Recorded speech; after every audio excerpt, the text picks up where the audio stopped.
And welcome everybody. We've got some fantastic stuff for you tonight. Oh, sure do we. My name is Bogdan Boogie Carp, and I'm super excited to open the doors to the second season of Awesome APL. Yes, indeed, you heard it right. Best of the best, cream of the crop, top of the top teams are playing here tonight.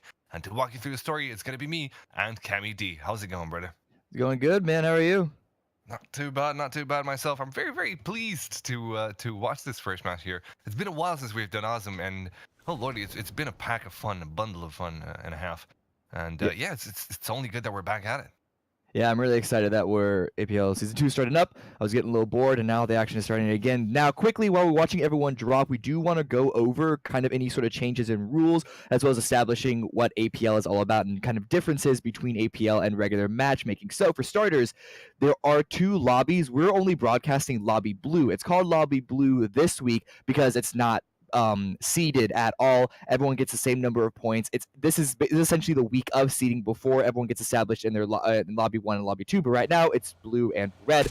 Unfortunately, we're only broadcasting lobby blue today, but it's still live action. Oh, right at the start, immediate That was kill. that was a shotgun from somewhere. It Yeah. looks like Lazy's got him close. Yep, that's got to be him finished.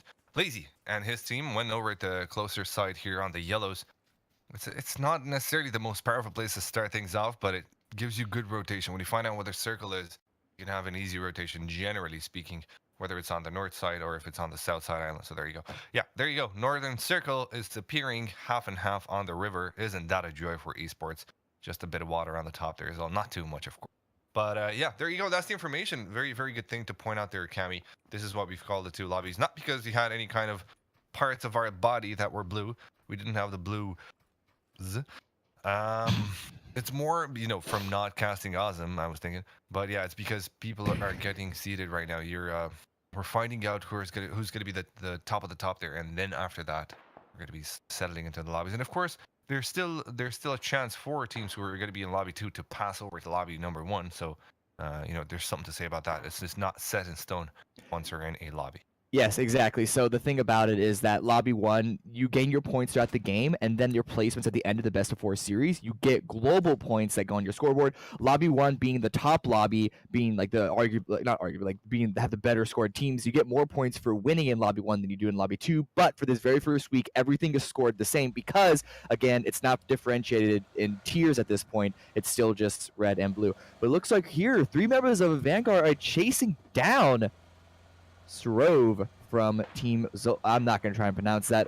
Zen. There we go. They actually sent a pretty big investment over him. They had a couple of shots, but he's out of there. But Drainy's getting hit in return. Don't know where that covering fire is coming from. Probably from the south, from Crates, from the rest of his team, from Strove's team. And he's going to be able to get out of there. Still pretty healthy. Yeah, the good part about Team of Vanguard is that they have themselves a decent chunk of the North Georgia Bowl. They're going to be able to loot a little bit better, I suppose, and get some better stuff rather than the shotgun that we saw earlier on Drainy's. Then again, they're going to have to share North Georgia.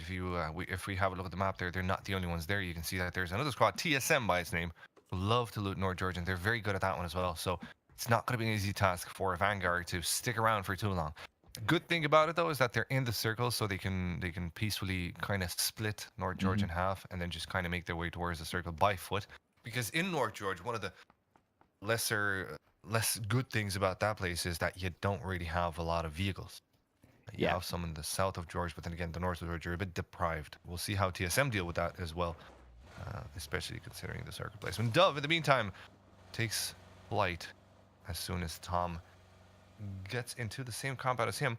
That's a good time for Dove to get out of there because Tom, as you can see, he's rocking some powerful weaponry, AK close range, and absolute beast, and the new M4.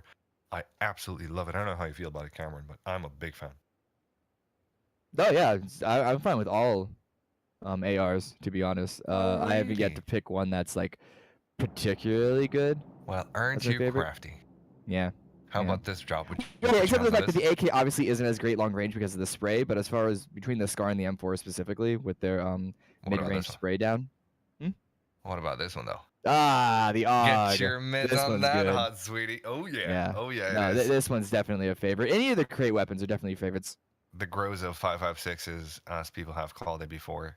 Very, very good, reliable platform. There you go. Low recoil, once it's all fully kitted up, you don't really notice any kind of recoil pattern. You can basically feather and let it shoot like that, no problem at all. Leighton, in the meantime, though, making some noise with the trike, trying to get into a good position in the first circle there. Whoa, he's spinning and spinning around there.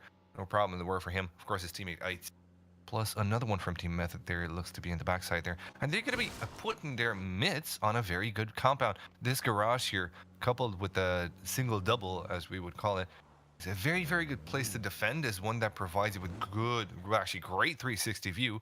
And it's not so easy to penetrate this compound because you got that good visibility and a decent kind of open area all around. So the one downside compound is that you don't have that much vision to the north because there's a lot of tree coverage and a little bit of a hill. Yep, northeast. But looking at where this circle is, you don't actually have to have information to your north at this point. The only downside is if it swings even further to the north. But the central position kind of makes this one a little more favored still because of that. And so ultimately not a bad position. In fact, it's a garage building that you can hide all your vehicles in, which I also want to point out, I'm a little confused why they're not fully parking their vehicles inside that garage. Granted, not easy to get super safe sight lines onto where those vehicles are right now, but it's still get them full behind cover. There's no downside to it. Yeah. So we're going to see if that ends up biting them or not. Andy Pyro, the fourth member, going to be coming up to join them as well with his own vehicle. This looks like 4 vehicles for the whole team, which is obviously a really good pickup. Yeah, about 3. I think there were the 2 bikes that AT and Leighton brought in, and then Andy came in with the UAZ. There's the first bike. There's one UAZ. Okay, so it should be 2 UAZs then. 2 UAZs and a bike. That's what these boys got. That's still a very good, very good collection of vehicles. Absolutely, absolutely. It is not that much of an advantage now, considering that you don't decrease the FPS as much as you used to in the early days, but it's still an advantage from what camera is trying to tell you because it allows you for fast rotations, which is absolutely necessary when you're talking about 78 people still left alive. Well, definitely now that Mirko has gotten himself knocked out by Larson with the car, that's a bit of an odd one. They should be playing together, shouldn't they? Yeah, this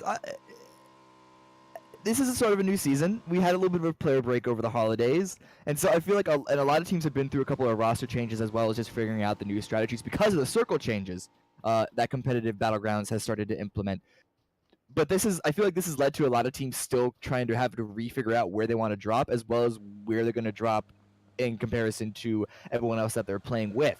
And so I feel like a lot of teams are they're doing stuff a little different. Like, for example, Method, I didn't see exactly where they dropped, but it didn't look necessarily like they dropped specifically in Pachinki. Exactly. But here goes Liquids. Team Dignitas taking some long-range shots at Gamer's Origin. Nothing too heavily going to land, and they have a nice little spot for themselves in this defilade, but it looks like they're not going to stay here too much. Or maybe they're just rearranging their car. Yeah, there's no reason to challenge this side of the bridge. It's a very powerful place, especially considering that compound as well. You can also play from the rocks. As you can see, Phantom is going to be in the water. He's going to be coming up and playing the rock area there. Easy to do. They can also take the Harry Potter tower that is close to them as well, where Games Origin are right now is a very powerful place. That combined with the potential crossfire that Team Dignitas could also put in would mean that anybody rotating from the east would be absolutely decimated. But as we have looked at the map, there isn't actually anybody coming from the east side. Yasnaya is completely and utterly deserted. Perhaps later on, we're going to be seeing some teams rotate from there. I think Vitality was going to their favorite place on the Milda area, so they might rotate through this spot. We'll find out, I suppose. Yeah, Vitality is there indeed. 54th as well from Vegas Squadron, and his team are going to be crossing by as well. This might be a fight. Shiv might actually take some pot shots at them, and they might actually connect if 54th isn't too careful where he's going. This has been a very, very slow early game. In the meantime, 54th, good pathing, using that cliff to block as much vision as he can from any potential players. This potential situation being Shiv. Rest of Vegas Squadron not too far behind. It's very important to learn the map for situations just like this. You gotta know exactly what hills and the exact path you want to do to avoid as much accident possible. Shiv, a far run out, getting some nice damage onto Max's or runs out of ammo, has to reload. Don't know if he's gonna be able to complete this kill, but at least gets a fair bit of damage nonetheless. Should be hearing the vehicle on his left as well, and maybe trying to contest this. So Vampire Game's gonna be a little dangerous for him.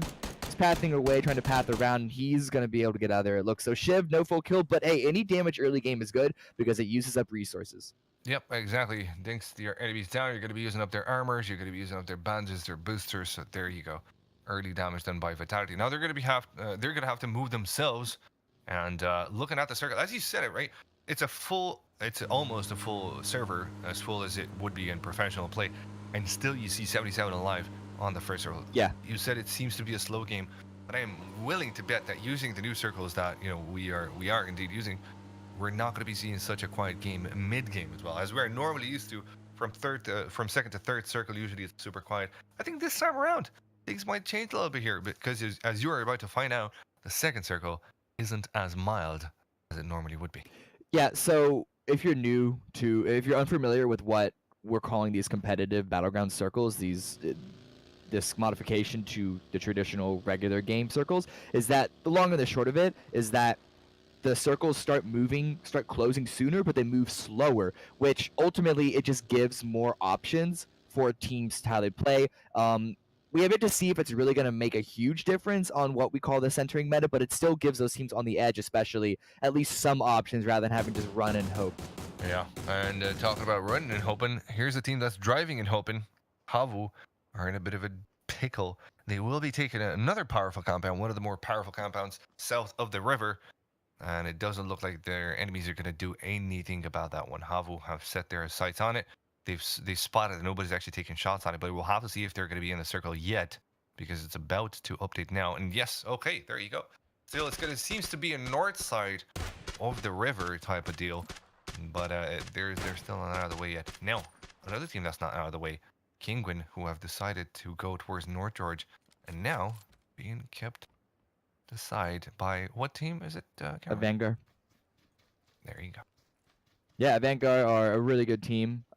We saw them actually be the first place qualifier for IEM Oakland in November. Unfortunately, visa issues kept them from being able to attend themselves, which is very unfortunate because I don't know about you, I was excited to see them perform on that stage. But nonetheless, we still know that they're a really good team. But looking at this, two teams, neither team in vehicles, just making the slow run towards the safe zone, and just because of the updated circles, they're going to be able to make it, especially because it's only the second circle and not too far from it. But we're going to see if TSM and Kingwin come in contact with each other, and considering Kingwin are ahead of TSM, and if they're not looking behind them, TSM could have the jump on them, especially if they're about to go over this hill and catch Kingwin out. Yeah, exactly. If Lore is a bit too slow, then he's definitely going to be in a bit of a pickle here. TSM don't seem to be interested in the fight. They don't really know that there's a squad close to them. As you can see, they seem completely innocuous by the way they're moving on the map. They just want themselves a piece of the pie, and as soon as they might try and grab it, Kingwin will now have the upper hand. But TSM do a smart thing, and they approach the circle a bit more from the north. Kind of thought this one through. They understood that there's going to be teams coming into the second white with some sort of direction from Georgia Bull, so they removed themselves a little bit there. Here comes G2 though, Fantasy, the newest addition to the lineup here, of course. Trying to put some shots. There's going to be another powerful compound. Yet again, there's a lot of powerful compounds. And see, because here's the thing. I've been casting before Auzom started. I've been casting for other orgs and events. And we didn't only have top tier teams. And you didn't necessarily see them take the most powerful compounds. But this time around, it's like I'm a little child, in a candy shop. I'm always surprised, everybody's taking the best compounds. This is so great. Top tier PUBG is what I'm trying to tell you, is what's happening on the server here. Well, Mumino does get a down and a full-on kill onto Miraku from Kingwin. So Kingwin, as we were talking about, Kingwin just took the straight dive west to east into the safe zone. TSM did a loop around because they wanted to avoid just this situation. Vanguard in a very nice situation, has people out, and well, Kingwin, they're looting off of their dead comrade, but they have virtually no cover from where he got down from. So perhaps a little reckless. See if they can't come back from this, and a very nice shot is going to bring Lore all the way down. Actually, Mubino with the Scar going to finish that one off. Well, this might be the time for Vanguard to actually make a step in there. Lore's going to get rezzed by Larson. Of course, Gaxi's going to be holding on to the angle there, but here comes the more difficult side. Their enemies to the north, TSM have heard them as well. You can see on the minimap, they're slightly peeking into that angle as well. So Kingwin now caught between a rock and a hard place here. They're going to get visited by another squad, and this squad as well is full of talent. Very, very talented gentleman here. Visgames lining up his shot with the M16. Doesn't want to take shot just yet. Just wants to make sure that he spots his enemies first. No, actually, they know. They've taken shot. Kinguin know that they're going to be breached in by two different sides. So they're going to try. They're going to attempt to make a run for it. This is the smart play here. Of course, they cannot. They do not afford to stay in the same spot. And it looks like they have some sort of a clear way, but they're heading straight into alternate attacks. Man, Yeah. there's no safe place for Kinguin. Exactly. They're running away from the crossfire that they caught themselves into, use cover of some smokes to try and get out. But as you said, they could be running straight into attacks. It's not often that you see a team take this spot on the map, the downed plane. But if you are able to use it, depending on where the circle is, it's actually not that bad, especially if you use vehicles to make a little bit of a fortress, create some walls.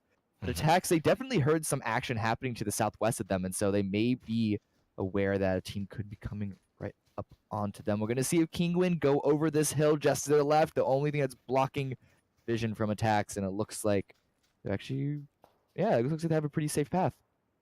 Yeah, Kinguin are playing this one smart. They've kind of figured out that there's going to be at least a team in the, sorry, not at least a team, that there's the possibility of a team being at the It's all drop about the plane. potential.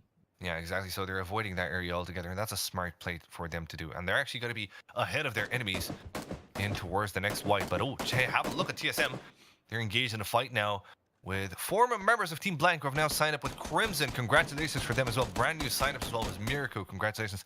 Let's have a look and see how this fight is going to break down, because the talented Crimson is super good at this moment in time. We just have to see if they're able to withstand the storm that is TSM. How did AIM get there? He's on the other side of Crimson. Yes. He got it down and is distracting them and allowing the rest of TSM to come in as well. Break gets the kill. Only two standing still from Crimson at this point. How did AIM get there? I don't know. They had no vehicles, actually. He shouldn't have been allowed to get there, but then again, there he is. There he is, and there goes Lockwood. Tagged super low. Pybus is well going to be alive, but for how long, I ask of you, because there's already a play coming in from Smack, and that play might just put them down. And that it does indeed. Smack comes in, Lockwood dies. Pybus as well fell down at the hands of AIM PR, and TSM come out on top through the sheer beauty of that flank from AIM. I don't know how he got there, but it was beautiful. He must have gone along the hill just to the east, and I don't know. I don't know if they knew Crimson was there when he was making that flank. That could just been very, very fortunate, or maybe they did it on purpose. Who knows? But Kinguin here getting caught out by attacks. They do eventually crest over. No, it's actually attacks that end up coming to their position once the new circle had popped. And it's a couple of trades across the board. And Larson, he doesn't want to stick around. He's taking the first flight out of there because the rest of his team are down and out. No trades available. Kinguin from the south. Sorry, a Vanguard from the south. Taking some shots of return, see if they can't find any pokes. But Mumino here gets a little caught out. By Larson. He's gonna wait for extra speed to try and find some cover. He does get a little bit of a tree. You're gonna be able to first aid behind. But now they know. Was that Larson shooting at them? Yeah, that was. Yeah, absolutely. By doing that, Larson made himself like known to the teams across them, and just to their east, his method and the same compound that they took from the very beginning of the game. Larson's in a real bit of a pickle. But actually, Larson did something super smart, right? You think he couldn't care less that his teammates got down. That's a bit of a rough start, by the way, for the new line of Kinguin. Yeah. Larson, of course, being the veteran in there. But he did a smart thing. By shooting at a Vanguard on the south, he diverted their attention to a Vanguard to the north. So a Vanguard could potentially spot now alternate attacks. So he could be taking shots at that, protecting, therefore, efficiently Larson, who is now making his way closer to Team Method. But while he gets there, we see another team here. Fantastic talent, Frost, we haven't seen for a while here now, of course, playing for TBD, Team TBD. We're just about to head straight into an enemy squad, and that enemy squad couldn't be much more damaging. Back from Sharky now have the upper hand. No full commitment from either of these teams just yet. They could be waiting for Bollock to scale this and set up a little bit of a crossfire. Luxno, the first person farthest up from the opposing team. Back from Zarky. He's behind the UAZ, has a little bit of cover, but they don't want... I don't know, it's a little risky. They maybe wanted to pull this UAZ out of there because it is still part of the game that vehicles are very powerful, and so they may not want to basically utilize that whole resource strictly as cover. If it gets blown up, it's down and out, and then once you have to move elsewhere, it's going to be a little difficult, but... Look at this! Yep, there it is. TSM and attacks do eventually come across from each other. Vis Gaming over the ridge gets a nice initial down onto Lixern. Wow. Wow, they're absolutely peppering them down with 5.56s, one after another. The boys on attacks fall. I think it's just one more left alive in this situation here, and he doesn't seem to have much HP on his own. The boys from TSM are pushing him hard, and he's losing HP at the second break. Comes in with that powerful nade and whips them all to pieces. Wow, what an absolute execution coming from TSM for now lining up frag after frag. But now they're spotted themselves by Team Method, who aren't in the white any longer. They're going to have to make their way somewhat in the back of Larson, who is now carving a path as, well, they're actually Larson is going to be straight into the hands of a different squad. Can you tell me what that squad is? I did not see. It's the one you like to I call. don't have that great of a memory. I can only say the- what's on my screen at the the one- current moment. Is the one you like to call the name of the team that you loved. Oh God, Zoktit Nam. There you go. Looking Hey, down. you did a good job there, man. Oh, I'm thank you. impressed. I'm well impressed. Thank you Now, very much. let's have a look at TBD because they're going to be in a bit of a pickle. Probably some fish in a barrel. And that's a bit of a dynamite thrown in that barrel as well. Nades not exactly hitting. So we do have water penetration at this time, but nades are Oh. still more powerful against the water because it's more difficult to see, as well as water does still stop the bullets. But unless TBD taking a lot of damage, but however, Guardian Angel is going to be pushing back from Zarky away. Yeah, there you go. Who is actually taking shots at back from Zark? It's actually the Halvo boys. Oh, that's from a long distance as well. Yeah. Oh, that's quite Meanwhile, some he gets the beautiful first- shots. in there. Yeah, he gets the first down on Fawn. Can he get the full-on kill?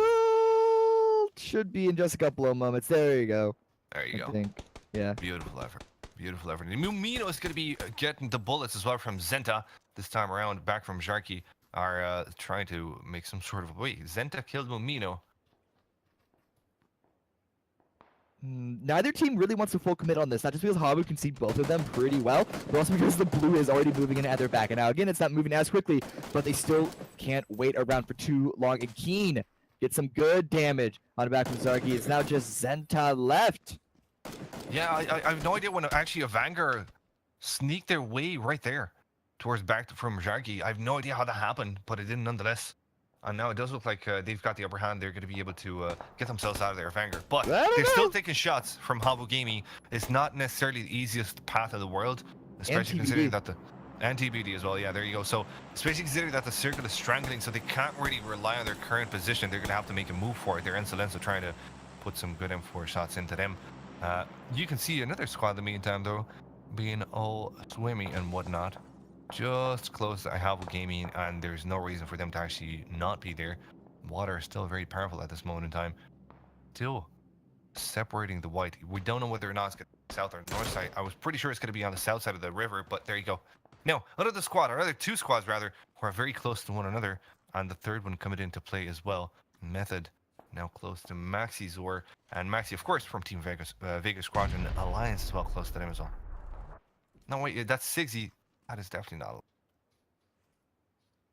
Santos, Liquid, Zyph, and Spike. Sigsy as well in that area. What's going on? I'm so confused. How many squads are in there?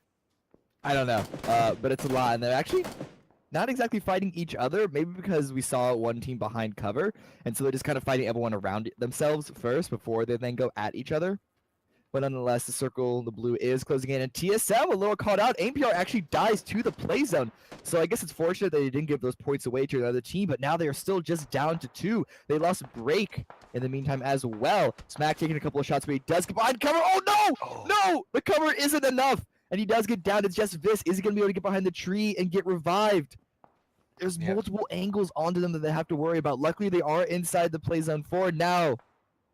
They are still taking multiple shots, and Vis doesn't want to unprone to help his teammate out. And I couldn't really blame them with Method actually having the line on him, and not only Method, but you also see their Bruder from Zoek Nam as well having an angle. This is just for Vis Games to try and take the heals from his teammate and just survive as long as he can outside the blue, because they're going to be holding that angle for sure. Brinash spots the side of a window. Going to be taking shots at that one there. And it doesn't really work out. But he's tagged himself. He's going to have to go for the heals. Zoek Nam might just divert their attention for a little bit. Nah, it doesn't necessarily work. Smock still goes down. Vis Games now alive in a Single man fight. Not an easy task, but oh, have a look at Method. They're going to be quite busy now because they're engaging in a different squad.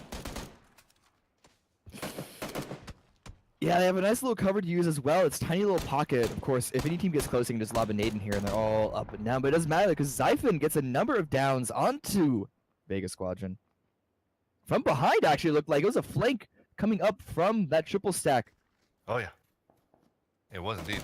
A little unexpected. They weren't watching their backside, but now here, back to Vis again. He tries to run out, hoping that angles were dropped off of him, but that is not the case. They knew he was there, and now that's TSM out in 13th place. It looks like they're about. Vitality, in the meantime, get a number of kills on TBD, or at least a number of downs across the board. And in this next circle, this one's looking quite brutal on this west side.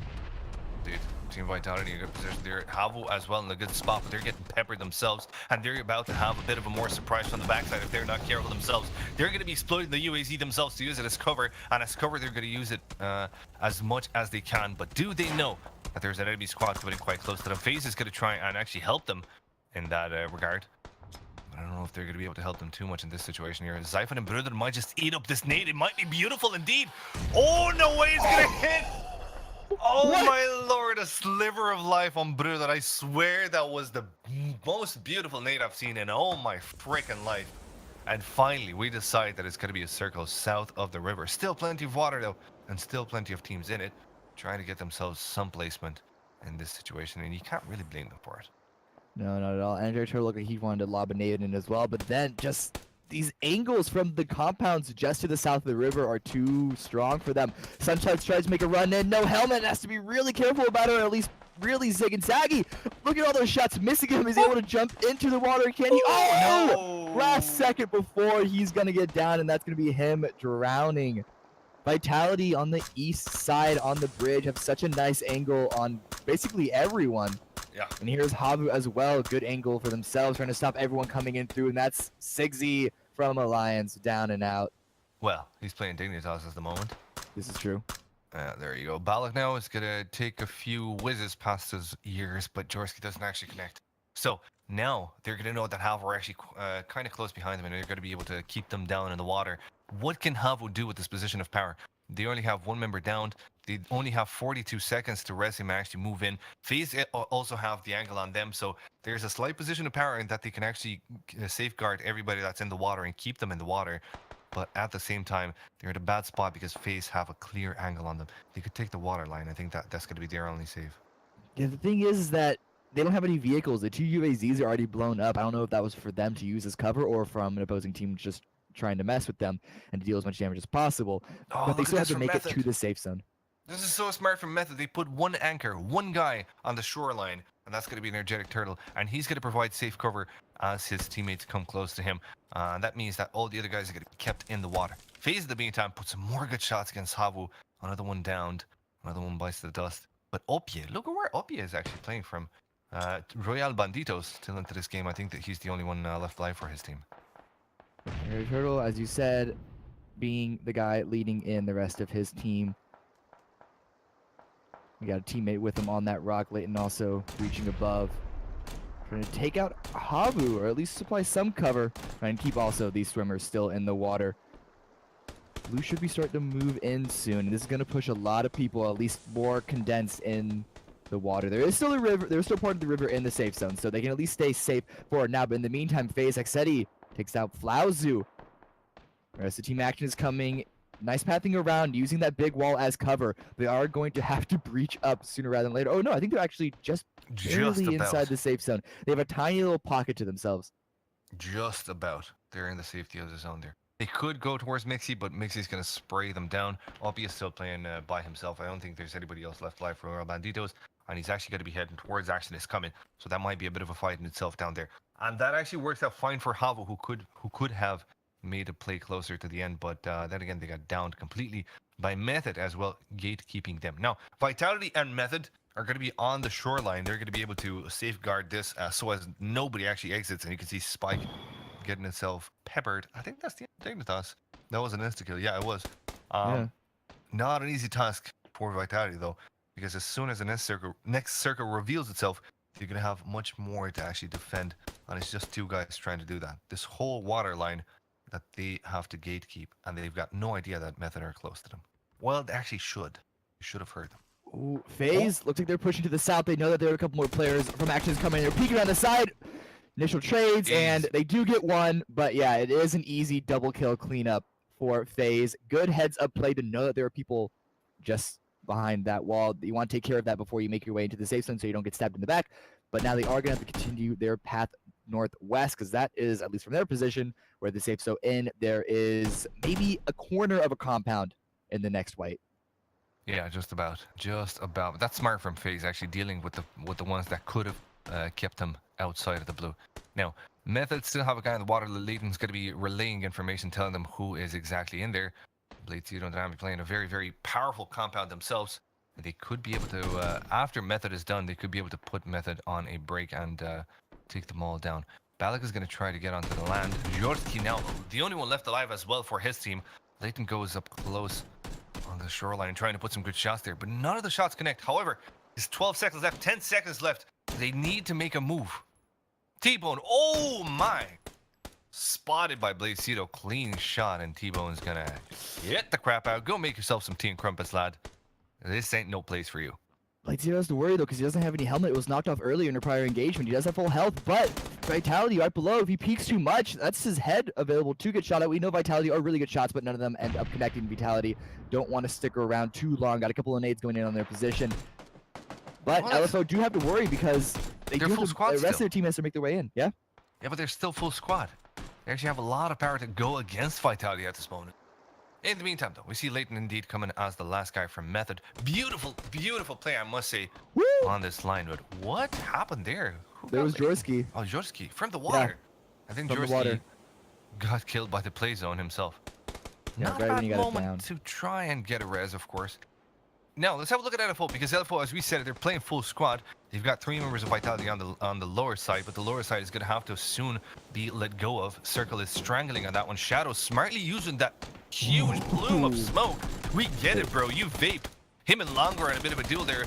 And it's going to be Shadow that comes out on top. Bladezito from the top side there is going to get knocked out. Easy knockout, as he didn't indeed have a helmet. Dynamic still alive. Nayu still alive as well. You're going to be at a battle of wits here. Dynamic is the one that falls first. Nayu's still alive in the house. He's going to have to make a move for it. He's putting in the good shot there, but Shadow doesn't really care. Turns around and takes him down. No, actually, he goes for a prone.